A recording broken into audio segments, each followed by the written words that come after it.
Snapping the losing streak, UCF wins for the first time ever at Wichita State. They beat the Shockers 72-67, rally from down 11 in the second half. Head coach Johnny Dawkins joins us. Take a deep breath because, hard-fought game, and I guess to some degree you had to have something like that. But I know you're really proud of your team that battled back in the second half. No, I really am because, we've been in this situation before, and we talked about getting over the hump. And we got over the hump tonight. We got there, we got it close, we tied, we took the lead. We were able to maintain it, and that's what we wanted to do. And I was happy for our guys because I know how tough a stretch has been for us for a lot of reasons. But I tell you what, they really responded well tonight. There are a lot of things the first half we didn't do well. Turned the ball over 10 times. We're down by 6. Almost felt like it could have been 16. What went wrong in the first half, and what was the message at halftime to your team? Well, what went wrong in the first half, a lot of unforced turnovers, unfortunately, and they were trying to do the right thing. It's just that I think that they were too anxious. They're feeling the pressure, haven't won in a few games, and they want to get us to win. And I think they were just feeling too much pressure.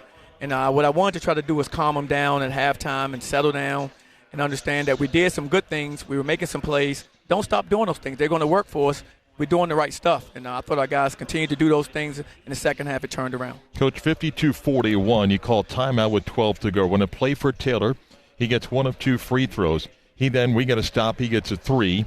Then Ethiel gets a 3. Then Sealer gets back-to-back baskets. It's an 11-1 run that brings us within 1. What changed all of a sudden? Well, I thought, also our pressure. We started coming up the floor. We started pressuring more, trying to, trap, trying to, speed them up.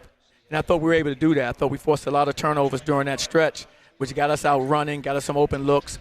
And I thought our half-court execution was well. What was the difference of Taylor Young? You had 10 in the first half, nothing in the first 7 minutes, and then kind of took over. What did he do for you down the stretch? Well, Taylor's one of our go-to guys, and so I'm always telling him to be aggressive, trying to put him in position where he can attack.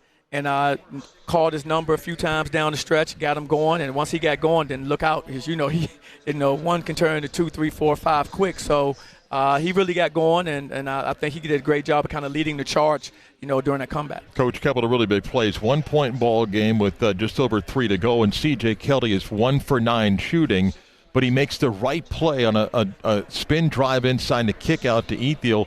Hits a big shot there. Then he hits the big 3 as the shot clock's winding down there. Sometimes if you're not having a good night shooting, you can still help your basketball team. And that's who he is. He's a very unselfish player. He plays the right way.